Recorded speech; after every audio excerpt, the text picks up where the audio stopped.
Hello, I hope you are all good. The subject of today's topic is Hardy, life at its worst.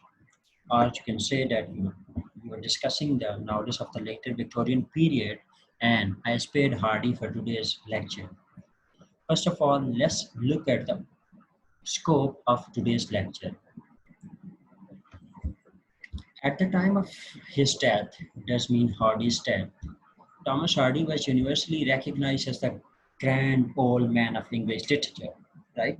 When he died, so he was known as GOM, or you can say grand old man of English literature. His career encompassed a 30-year period as a great novelist and an even longer span as a poet.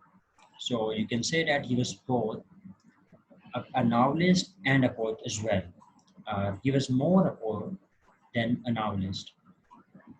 He set his novels in the West Saxon region of England, his birthplace, which he called Wessex. So this is his birthplace, and he loved this place a lot.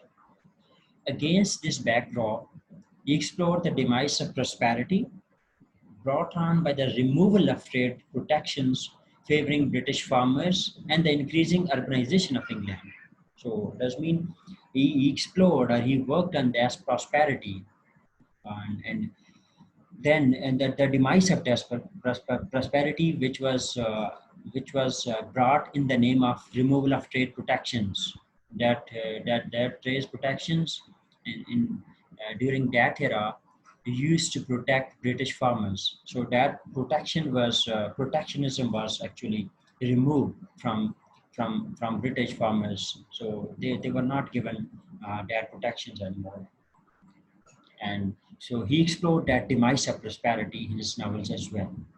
And the increasing urbanization of England, of course, because during Victorian era, you can say that that era was scientific, right? People were migrating from their village or from rural areas to cities or to urban areas. So he explored these things in his novels as well. Hardy's fiction is marked by a pervasive gloom that can be traced back to the death of Wessex and its culture and uprooting of the Wessex people. Right? So the fiction which Hardy wrote is filled with pervasive gloom, melancholy, right? Because that is because of the death of Wessex or or the area or where he used to live or his birthplace and and the death of his culture as well. So these are the things that his fictions are filled with, right? So the pervasive gloom or sadness looms over his novels because of the death of Wessex and its culture as well, and the uprooting of the Wessex people, of course. Jude, Jude the Obscure is his most autobiographical novel and his most pessimistic. So this is one of the most beautiful tragedies, right? So Hardy was such an expert that I use the word beautiful for tragedy because he was such a master that he was able to extract beauty out of tragedy as well.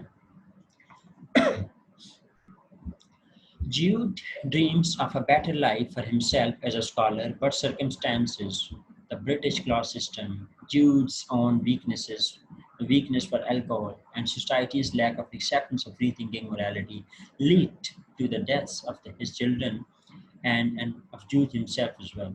So Jude was a character, or you can say hero of the novel. So he dreams of a better life for himself as a scholar, for his family as well, of course.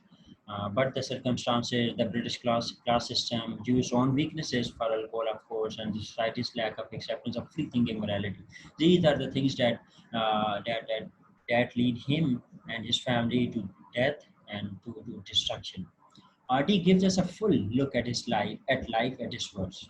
So Hardy is such a writer that who makes you weep and who makes you gloomy at the start of the novels, right? Very gloomy, very sad. So and he gives us the worst picture of the life with the aim of giving us a better sense of what we are and what it is to live. So his aim is to give us a better sense, right? That who we are why we are here and what we are and what it is to live. So let's discuss the points one by one. This was the overall scope or the gist of the today's lecture, or the summary of the today's lecture. When he died in 1928, Hardy actually died in 1928 and he was born in 1840, right here. When he died in 1928, Thomas Hardy was the undisputed grand old man of English literature, towering over his fellow writers, right? So this is the thing we also discussed at the very start of the lecture. So he is known as GOM, right? Grand old man of English literature. And he was towering over his writers. He towered over his fellow writers and his contemporary writers. His name is so famous among his contemporaries. After his death, Hardy's remains were separated and his head buried in the area of England he called Wessex, and his ashes interred in Westminster Abbey. So after his death, his remains were separated, his body was kind of separated, and his word were buried in Wessex, and ashes were interred or buried or thrown in Westminster Abbey.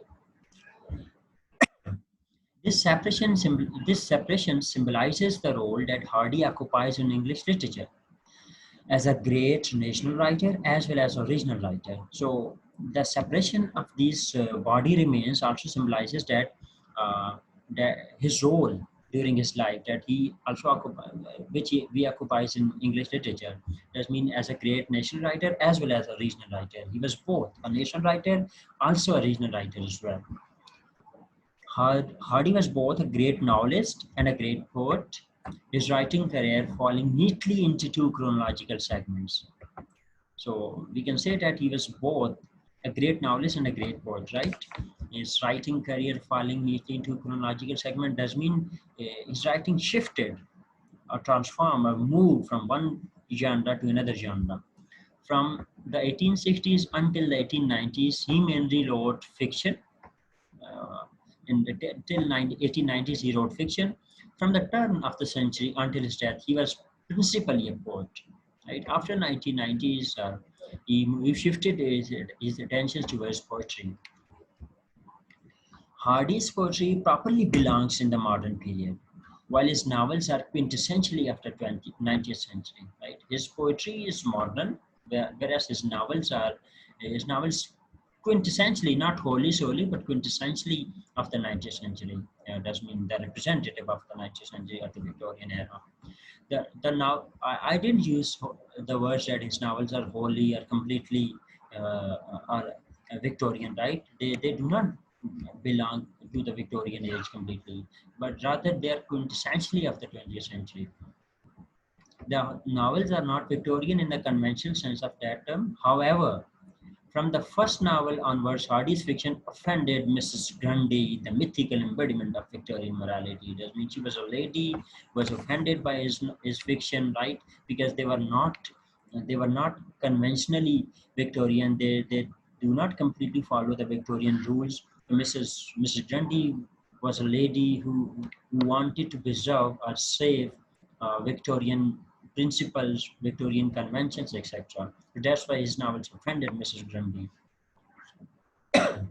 In the volume form of Test of the D'Urbervilles, for example, the heroine is raped, but in the newspaper serialization, she's tricked into marriage, not violated but cheated. So when you see the Test of the D'Urbervilles, for example, so the heroine there in the novel is raped, right? Whereas in the newspaper serialization, it is said that she is tricked into marriage, not violated but cheated, right?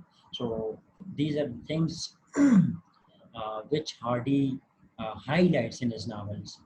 In his early career, Hardy was frequently imposed on by editors who felt that his fiction was too grim.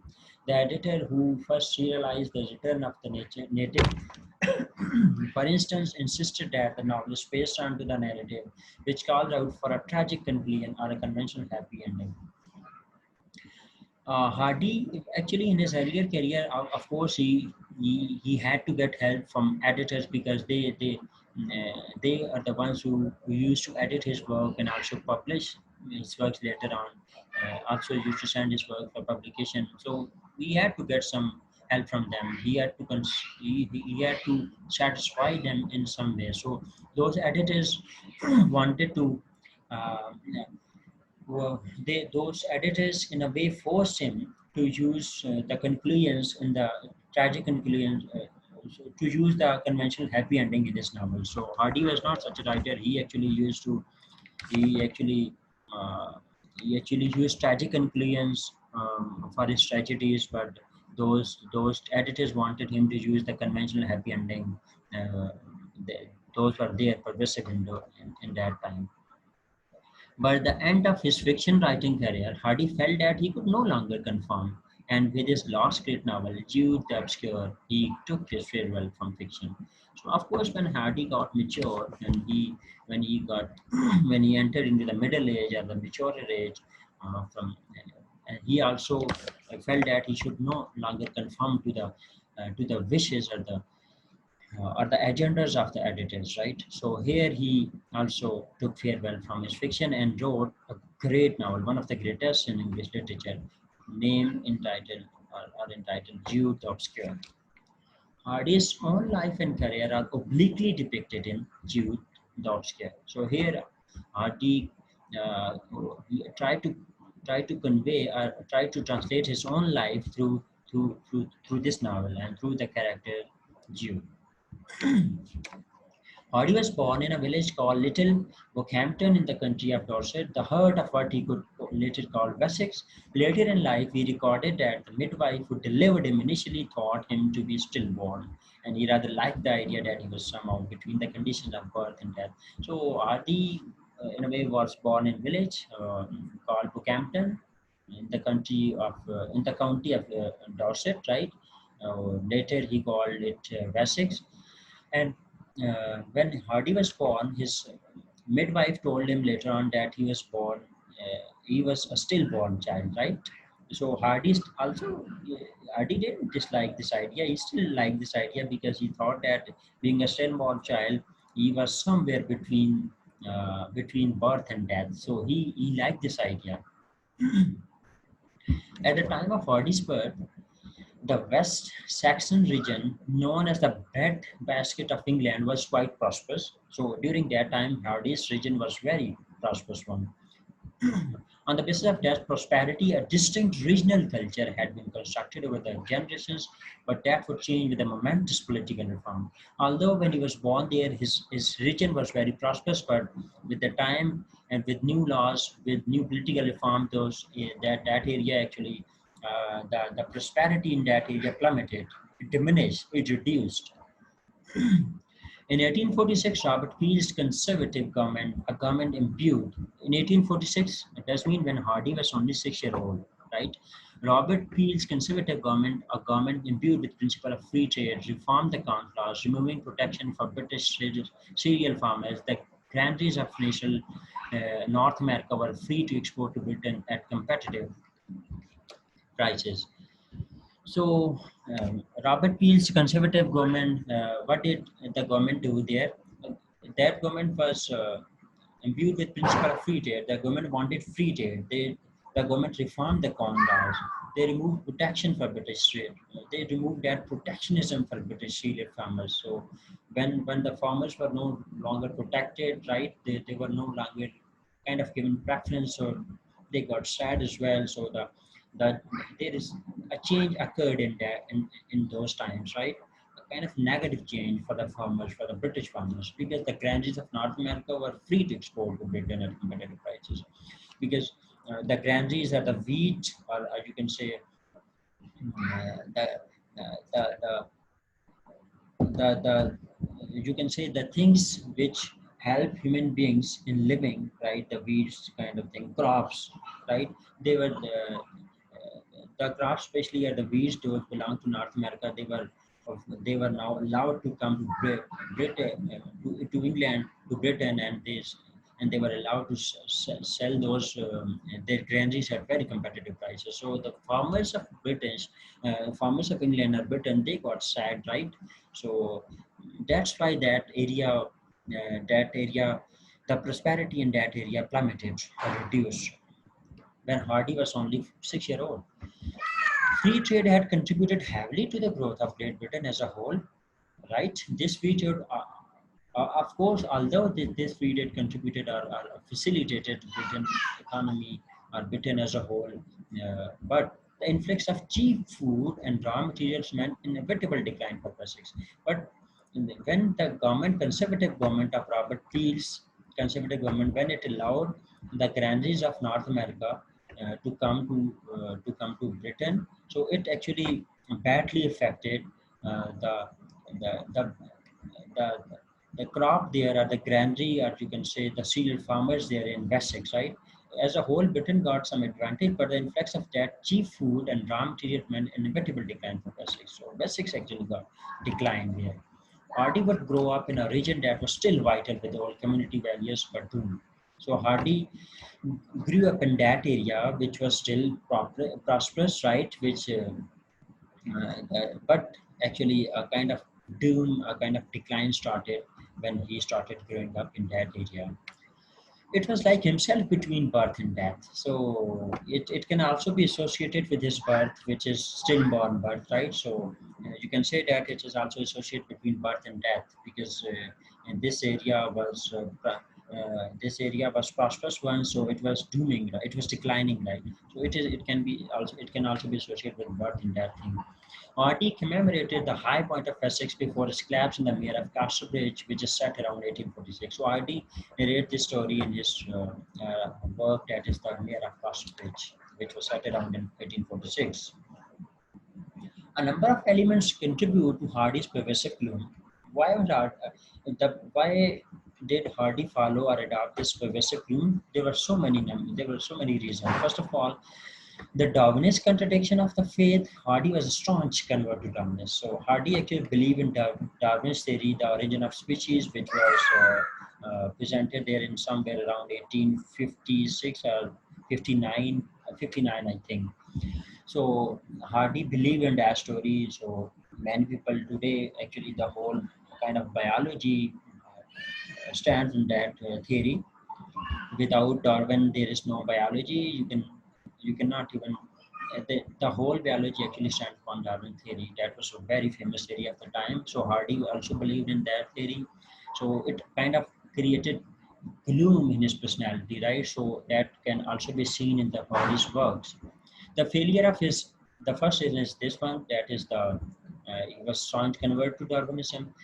And the second is the failure of his early love affairs and first marriage. So this is the second thing that contributed to his pervasive gloom. And the third, and the suicide of his best friend. His best friend actually suicided, that also badly affected Hardy. Nonetheless, the slow historical death of Wessex and the uprooting of the Wessex people seem to be the principal elements in his lifelong melancholy. So, nonetheless, despite all these factors, actually, the main thing which can still be seen in his works is the slow historical death of Wessex and the uprooting of the Wessex people. These are the principal elements in his lifelong melancholia. These can be seen as lifelong melancholia or lifelong gloom.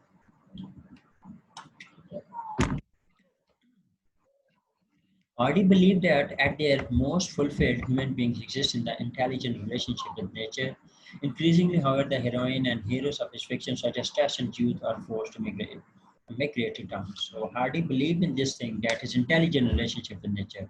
He loved this thing. He loved intelligent relationship with nature. But if you see his heroes or heroines in his fiction, like Tess and Jude, they were forced to immigrate to towns, right?